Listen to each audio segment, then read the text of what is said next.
Alright guys, we are on our way to the Irving Convention Center, but we went first to Docs Comics and Games to see some of our favorite peoples.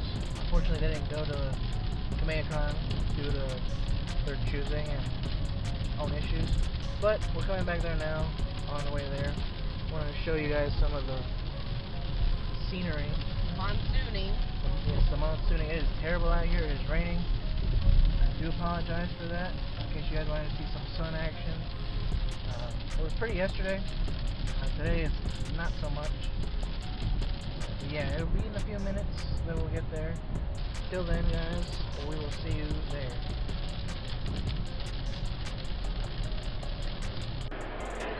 Alright, so we're now in the convention. Check out that Goku poster. In there are the voice actors.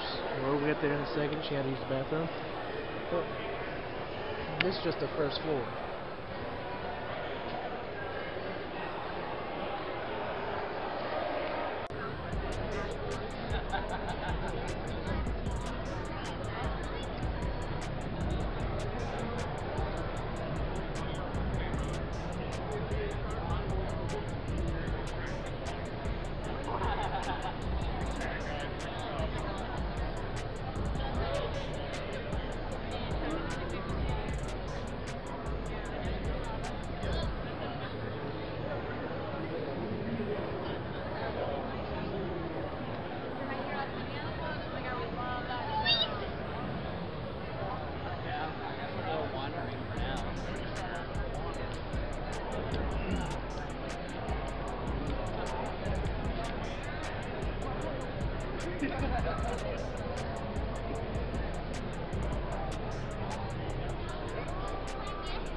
Eric Vale just literally just walking around the convention instead of being at his panel or at his desk.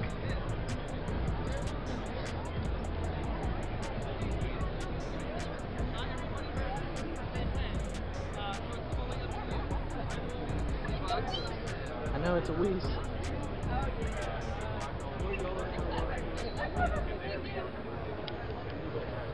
And then every year for your anniversary, they give you 100 points. Take that with you, man. There's the best. We're everywhere. It's like a cult. We just pop up in the most unusual places. You're the one that's on Instagram. R.I.P. to man.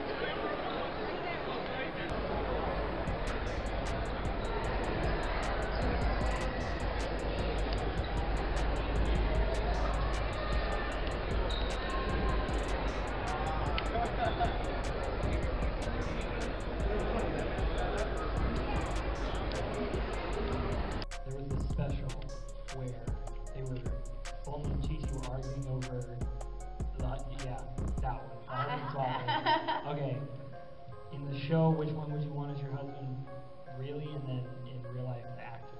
So Sean, 7. Oh.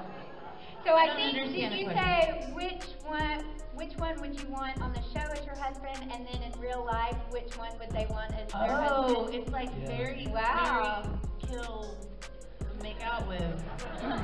You guys know where I'm going with that. But like with the actors and with the characters. So like, I'm pretty happy with my real husband. You're gonna keep him? I'm gonna keep him. I love them both. I think they're awesome. I was answering your question, or you can answer that way. But I can't imagine being married to either. Would love them to death. You know, Goku's like my little brother, and that'd be kind of weird, even though, you know, he learned a lot about women from me. Not by choice, by the way, by accidentals. So that would be weird, I think. And Vegeta, and then in real life, I don't know. Oh, I could not handle Sean. I would kill him. Chris Sabat and I could at least sing together, because that's what we did when we would hang out in college, but I would absolutely kill Sean. And I mean, I love Sean Shittle, because he's always on. I mean, that guy's great. Thank you. Did that answer your question, by the way? Yeah. And that's the first time I've ever had that question. Oh, That's a good one. That's good. It's a brand new one. Hey there. Howdy. So I was. Welcome to.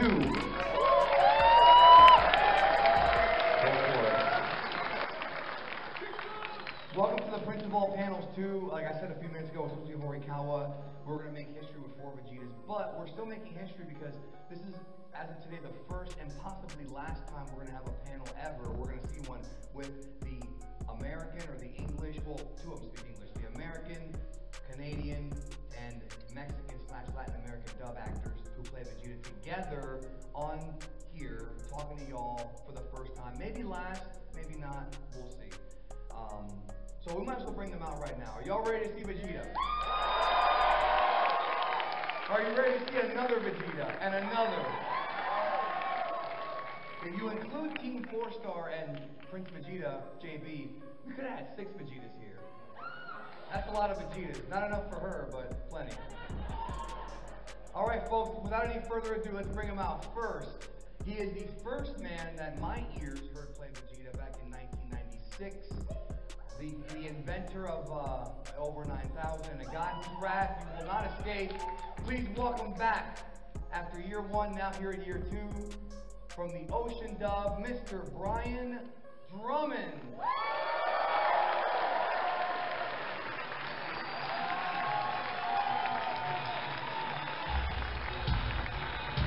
All right. Yes. Good. How are you?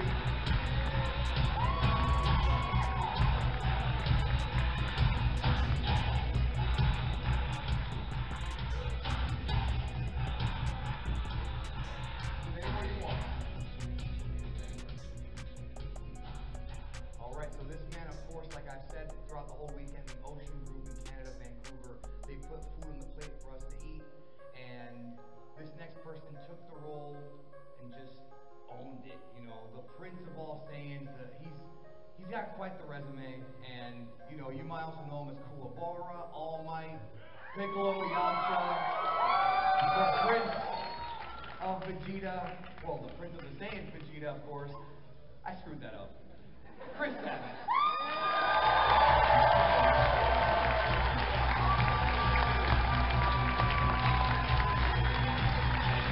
Alrighty.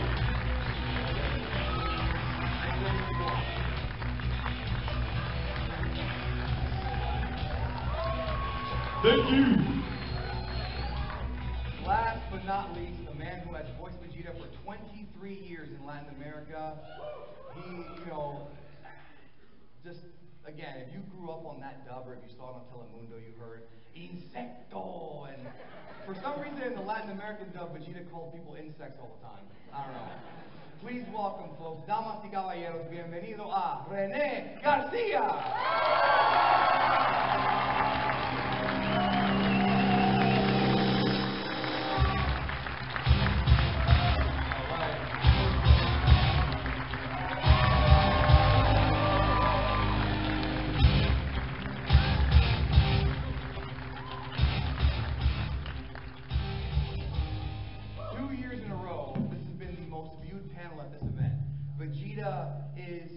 is the most popular character in Dragon Ball?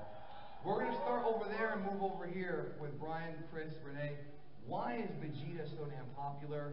And why, well, let's just go with that one. Why is Vegeta so damn popular, in your opinion? Come on, because he's so damn cute. You know, he's got just a phenomenal story arc. And to me, performance and things that I love to view are all about story. And Vegeta's story is amazing. He goes through so many ups and downs, and that's what we go through in life, so we can relate. Maybe not the mass murder part can we relate to so much, but we can relate to so many other aspects of his life. Love, hate, you know, greed, and everything, and he's open to change, which we should all be as well. So, and look at those buns, come on. I think what's great about Vegeta is that a lot of people, when they were growing up, they were like indoctrinated to believe that Goku was the best character. And everyone as a kid, they're like, well, he's the main character, he's on the posters, he's the best character. And I love the fact that all of you as adults have come to realize that Vegeta is actually the best character. And I've joked before with Sean about how Vegeta may have been based on somebody that perhaps bullied Akira Toriyama in school. Someone he respected, but at the same time never wants him to actually be the winner. But there's something about you just keep rooting for Vegeta, even though he like never ends up getting the ultimate win. He has won our appreciation though. He's become a better person. He's become a father. He's become a family man. And in Super now he's like a comic relief character sometimes. So yeah, I think people really can appreciate kind of a dude who's just willing to kind of adapt to the situation, you know? Yeah, it's true. He's the most human character of all the Dragon Ball characters, I think, because of what Brian said about this development of the character. The sacrifice in the Majin Buu saga, and the family thing. I agree. Can I say something in Spanish for the Latin? Yes. For the Latin audience. ¿Cómo están, insectos? You know, my first experience in hearing any of the other voices on the show actually was the Spanish dub, because at that time we were unable to get the Japanese version of it. Funimation was not, I guess it got lost on a boat somewhere, and they're like, we need to start dubbing the show, so we had the Spanish version. And we weren't able to reference it all the time because we didn't have the technology back then to actually play both versions of it at the same time. I have no idea why, but for whatever reason we couldn't hear it. But whenever we were converting the episodes, I would have to listen to them as they were going through, and I always heard your voices on it. So okay. I heard your voice before I didn't know that. Yeah, I did. I heard your voice many times before I heard Ryo Horikawa's voice. So. Really? Yeah. And which one do you prefer? Since he's not here, I was. Oh, it's hard to play favorites. I mean, we've got all of North America covered here, so yeah, I had to come up with a voice all on my own. I got to hear nothing, so these guys, I don't know. So you didn't hear Horikawa at all? No, well, this is back in VHS. This is 95. They didn't play anything for us, so I had no clue what Rio sounded like at all. Nothing. We just saw the visuals, and I was just doing my own thing, whatever that was at the time. Yeah, the first time I ever heard Ryo's voice was on the first video game recording we ever did. Yeah. So that was it for us. I got to know him later, and he's just an awesome dude. I wish he could be here now. Yeah, Like, such he's a so good good. guy. He's awesome. I was very excited to meet him, but Renee, did you hear Ryo's voice when you first started? Like, what information yes, did you get about the character? we do the dubbing with the Japanese version. So it was weird because Japanese is a very different language from Spanish. So when a Japanese guy in the series said, I don't know, whatever, the final flash or hello or whatever, they go like, you have to say just hello. So it was very, very hard to sync the voice with that. May I ask, when you were dubbing it, would you record over the other language voice? Like, would they play the Japanese voice and you would dub on top of it with the Japanese voice, or would you reference it first and then they would play it silently and you would do it? No, we reference all the time with the language in the headphones. Wow. We heard the You were lucky because I, like Brian, like when we were working on that show, we never got the references. We recorded all of DragonBall Z to silence. We didn't even have the music and sound effects. Are we allowed to say that were edited out? I don't know. So when they were making a trunks or something? Or?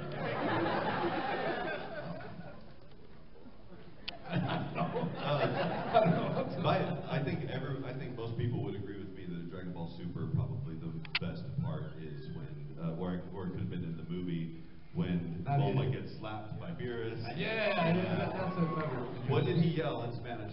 In Spanish, he yelled something like, "Nadie toca a mi Bulma!"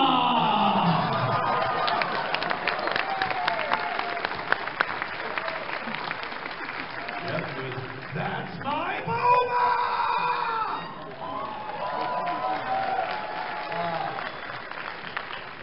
I didn't even record DragonBall Super, and I have that shirt. I have that shirt. No, that's my Bulma shirt. Oh, well. Brian, can I hear you do it? I know you didn't do it in the show, but can you do it my Bulma? Well, of course, how could I say it? That's my Bulma!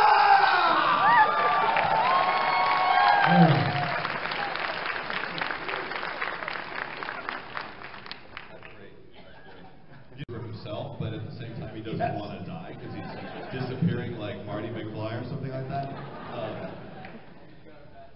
And he has a pacifier. Yes. I just remembered hearing his first words that came out of his mouth when he was recording with us remotely, and it just felt so good to hear Drummond's voice again, man. I know we talked about this last year, but it's so good to see you once a year. Thank you. It's a pleasure to help a terrible filler episode be interesting. You made it better, I think. I think you made it better. Thank you. So, in Dragon Ball Z, there's this kind of symbolism where when Vegeta shows up, he's got, the Saiyan armor, and then as the series progressed, he wears less and less armor. Like in the Frieza saga, he had the white armor, then he had like the no strap, or the strap without the shoulders. Then the Buu arc, he's got all blue. And that's supposedly symbolic of the fact that he's shedding away his past and becoming a new man. And you know how Toriyama is. Wow. Really? Yeah. This is the guy who knows. Really? Yeah, he knows all this. So, where do we go with Vegeta from here? He's no longer, he doesn't hate Kakarot anymore. He's okay with fusing now after Broly. He has a daughter. Where do we go from here with the character? What do you think? Are you talking about what he's going to wear? Like how little will he wear? Is he just going to be a Speedo, like a Technicolor Picnic? I don't know. Could be. You know, when the fans ask, I don't know if it's the case with you, but sometimes the fans ask questions like, do you remember in the chapter number 182 at Gallicois? All right. Awesome. Thank you so Okay, much. we're going to try it. You might not get to move because Yeah, I'm going to have to follow you guys. All right. This could have been the end, but we'll do it now.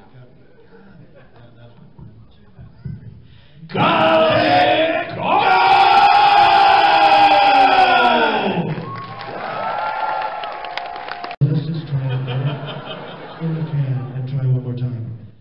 It's over 9,000!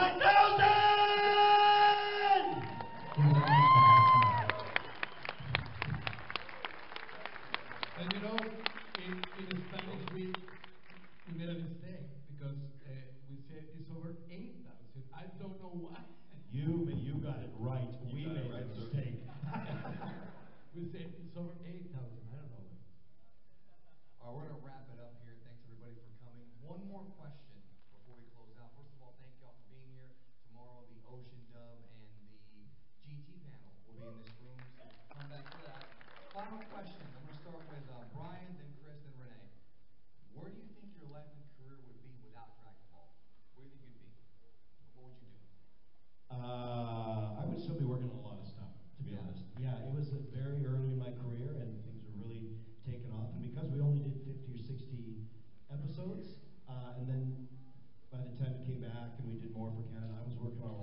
shows. This part of my life would be very different, which is an amazing part of my life. This would probably not exist in the same way at all. And this, honestly, is the fun part. Not screaming, it's over 9,000, but meeting all you guys. So that's what would be very different in my life. But as far as working on shows, I still think I'd be pretty busy because it's a very minute part of the shows that I've done in my career, probably like you guys do. It's a smaller part of what we've done, but this part, too cool. I would have missed out on some crazy fun with you guys.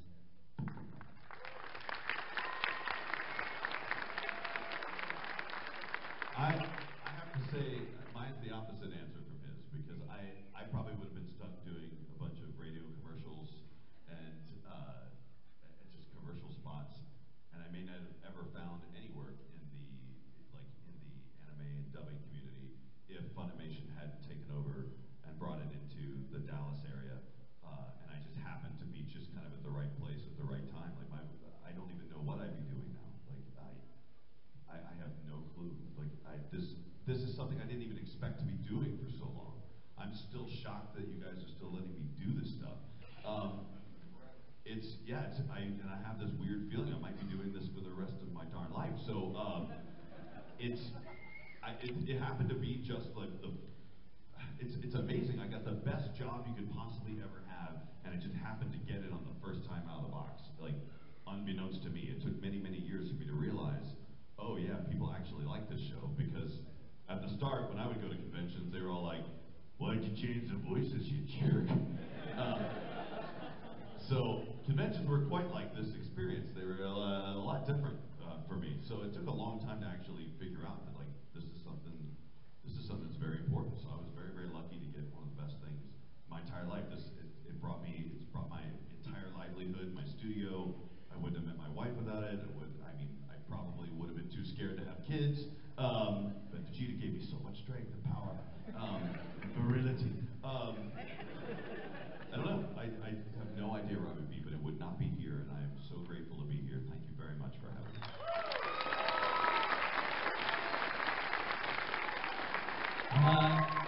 I have to agree with Brian. When we were doing DragonBall Z,